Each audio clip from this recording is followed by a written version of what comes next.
Every dam begins with good intentions. No one sets out to stop a river out of malice.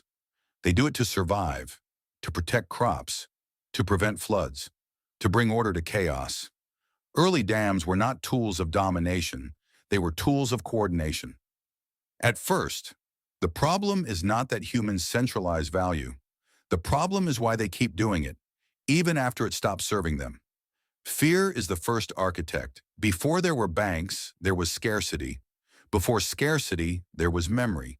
Humans remember droughts, famines, winters that never seem to end. Entire generations shaped by what happened when the flow stopped. That memory became instinct, and instinct became policy. Store it, guard it, control it. Centralization feels like safety because it promises predictability. A reservoir instead of a gamble. A vault instead of trust.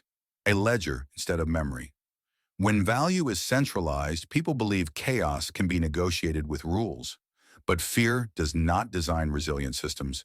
It designs rigid ones. And rigidity does not survive pressure, from coordination to control. At small scales, centralization works. A village granary prevents starvation. A shared treasury funds defense. A common currency simplifies trade.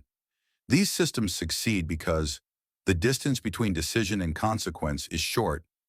The stewards are visible. Abuse is difficult to hide, but scale changes everything.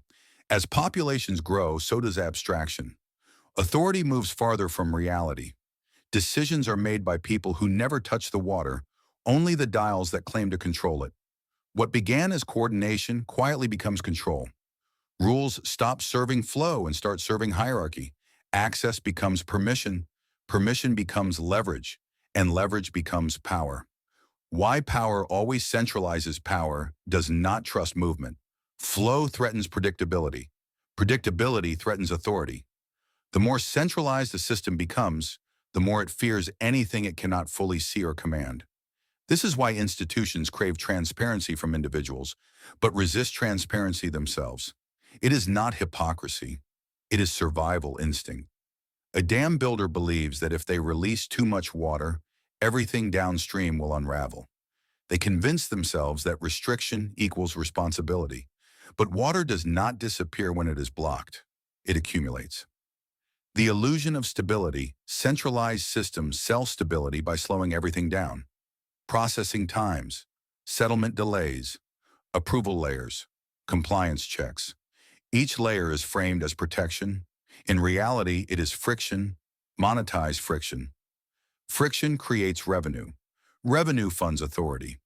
Authority justifies more friction.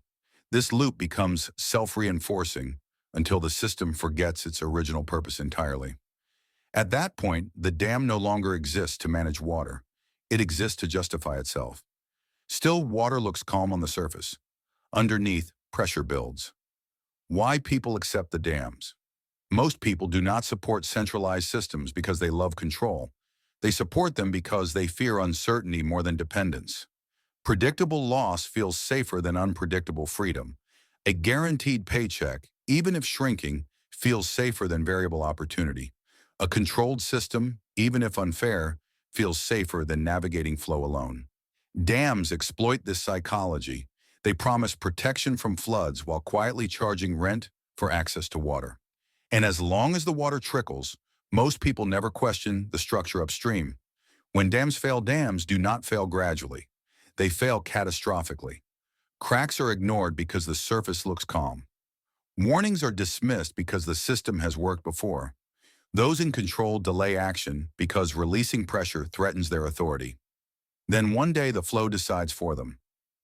History is full of these moments. Currency collapses, banks freeze withdrawals, markets halt trading, trust evaporates overnight. People call these events crises. They are not. They are corrections. The pattern that never changes.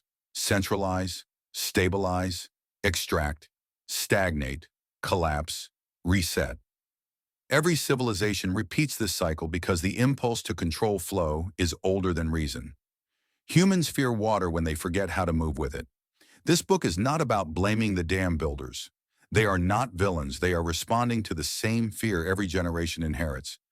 But fear cannot be allowed to architect the future forever. The question that matters.